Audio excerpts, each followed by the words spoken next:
জান্নাতের সবচেয়ে বড় নিয়ামত আল্লাহর দর্শন, আল্লাহর দিদার। জান্নাত ফিকে মনে হবে যখন আমরা আল্লাহকে দেখবো ইনশাআল্লাহ। জান্নাতে যখন বান্দারা যাবেন, আল্লাহর প্রিয় বান্দারা জান্নাতে যাবেন, তখন জান্নাতের নাজ নিয়ামত তারা ভোগ করতে থাকবেন। আল্লাহ রাব্বুল আলামিন একদিন বলবেন, এক সময় বলবেন, তোমরা আর কিছু চাও? তোমরা কি আর কিছু চাও আমার কাছে? বান্দা বলবে, আল্লাহ জান্নাতে অনন্ত জীবন দিয়েছ, গুনাহ মাফ করে দিয়েছ, জাহান্নাম থেকে মুক্তি দিয়েছ, এত নিয়ামত দিয়েছ, আর কি চাইতে পারি? তখন আল্লাহ রাব্বুল আলামিনের সামনে যে নূরের পর্দাগুলো আছে, এই পর্দাগুলো একটা একটা করে উঠতে থাকবে, সুবহানাল্লাহ। এবং জান্নাতীরা আল্লাহ পাককে দেখবে। কিভাবে দেখবে? ঠিক যেমন আমরা আকাশের চাঁদকে দেখি। এবং আল্লাহ রাব্বুল আলামিনকে দেখার পর বান্দার কাছে জান্নাতের সৌন্দর্য ফিকে মনে হবে, স্বাভাবিক। আল্লাহ রাব্বুল আলামিনের চেয়ে সুন্দর কোনো সত্তা আছে নাকি?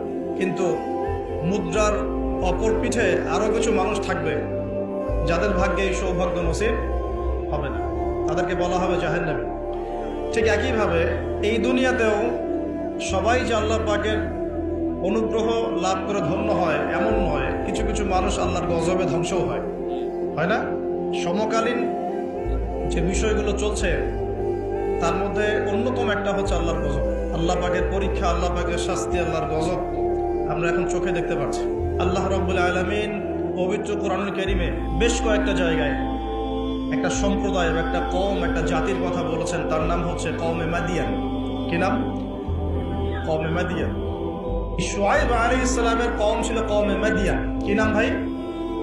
একটু বুঝবেন জিনিসটা। কওমে মাদিয়ান, তো এটা আসহাবুল আইকাও বলা হয়, তাদেরকে আসহাবুল আইকাও বলা হয়, কিন্তু এই জায়গাটার নাম ছিল কওমে মাদিয়ান, মাদিয়ান উপত্যকা।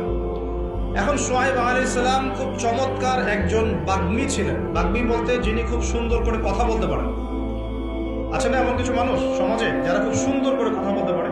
তো শুআয়ব আলাইহিস সালাম নবীদের মধ্যে চমৎকার করে কথা বলতে পারতেন এবং তার সাথে যুক্তি তর্কে কেউ পারত না, কিন্তু চমৎকার করে যুক্তি তর্ক উপস্থাপন করে সমাজের মানুষকে বোঝাতেন। আলহামদুলিল্লাহ, আমরা দোয়া করে আল্লাহ পাক সেই গুণাবলী আমাদের মধ্যে দান করবে। এখন তার কওমের সমস্যা ছিল কি?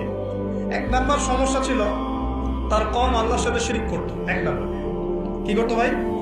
শিরক মানে হচ্ছে আল্লাহর একত্ববাদের সাথে অংশীদার সাব্যস্ত করা।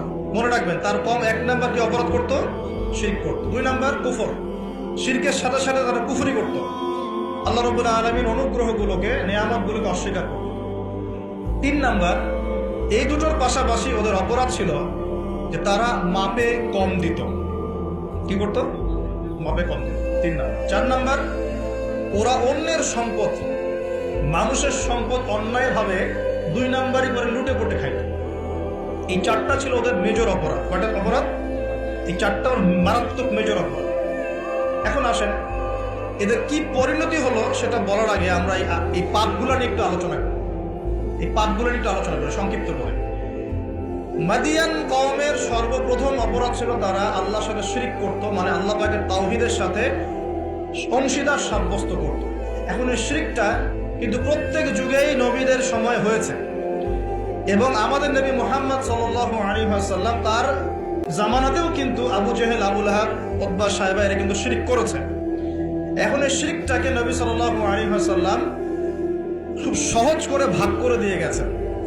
আমরা যদি কোরআন এবং হাদিসটা ঘাটাঘাটি করি আমরা দেখব যে শিরকটা আসলে তিন প্রকার হয়। এই তাওহীদ এবং শিরকটা তিন প্রকার হয়। একটা হলো একত্ববাদ, যেমন তিন প্রকার হয়, শিরকও তিন প্রকার হয়। এবং আল্লাহ পাকের তাওহীদ, একত্ববাদ যেমন তিন ভাগে ভাগ করা যায়, শিরকটাকেও তিন ভাগে ভাগ করা যায়। এবং তাওহীদকে আমরা ভাগ করি একভাবে, তাওহীদে রুবুবিয়্যাত, তাওহীদে উলুহিয়্যাত এবং তাওহীদে আসমা ওয়া সিফাত। এই তিন ভাগে আমরা ভাগ করি। ঠিক একইভাবে শিরকটাও তিন ভাগে হয়। একটা হচ্ছে আশিরকু ফিল আকীদা, বিশ্বাসের মধ্যে শিরক, আশিরকু ফিল আমাল, কাজের মধ্যে শিরক, আশিরকু ফিল লিসান আও আশিরকু বিল কওল। শিরক হচ্ছে আপনার কথার মধ্যে অথবা জবানের মধ্যে, মানে ভাষাগত শিরক, কর্মগত শিরক এবং আকীদাগত শিরক। আমি কি বুঝতে পারছি? এই তিনটা সহজ করে দিলাম। শিরক এরকম তিন ভাগে ভাগ করা যায়। উদাহরণ দিলে পরিষ্কার হবে। যেমন বিশ্বাসগত শিরক, যেমন কোনো মানুষ যদি বিশ্বাস করে যে মহাবিশ্বের কোনো স্রষ্টা নাই, এই মহাবিশ্ব এমনি এমনি সৃষ্টি হয়েছে, এটা বিশ্বাসগত শিরক, তাই না? কেউ যদি বিশ্বাস করে যে আল্লাহ এই বিশ্বকে সৃষ্টি করেছেন, কিন্তু আল্লাহর পাশাপাশি আরো ইলাহ আছে, নাউযুবিল্লাহ, এটাও হবে বিশ্বাসগত শিরক। কেউ যদি মনে করে যে আল্লাহ পর্যন্ত পৌঁছতে হলে আমাকে এই যে চন্দ্র, সূর্য, গ্রহ, নক্ষত্র, গাছপালা এগুলোর পূজা করতে হবে, শিরক।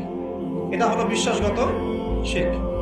ধরেন কেউ যদি মনে করে যে আল্লাহ বলতে কেউ নাই, নাস্তিকতায় বিশ্বাস করে যে কোনো ইলাহ নাই, এই মহাবিশ্ব বিগ ব্যাং থেকে সৃষ্টি হয়েছে, এটাও হবে কি চিন্তাগত, আকীদাগত শিরক। কেউ যদি মনে করে যে আমার ভালো মন্দের মালিক আল্লাহ নয়, ভালো মন্দের মালিক আমি নিজে, কেউ যদি মনে করে শিরক হবে। কেউ যদি মনে করে তাকদীর বা ভাগ্য বলতে কিচ্ছু নাই, আমি যা করব তাই পাবো, এমন মানুষ নাই, এটাও হবে আকীদাগত শিরক, কারণ আল্লাহ পাক তাকদীর রচনা করেছে। কেউ যদি মনে করে যে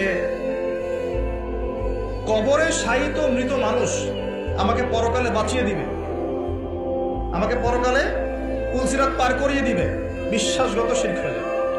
কেউ যদি মনে করে যে অমুক ওসিলা মাধ্যম ধরলে আমি সন্তান লাভ করব, এটাও শিরক হবে। সন্তান দেওয়ার মালিক কে? কেউ যদি মনে করে আমি পরিশ্রম করি বলেই রিজিক প্রাপ্ত হই, শিরক হবে।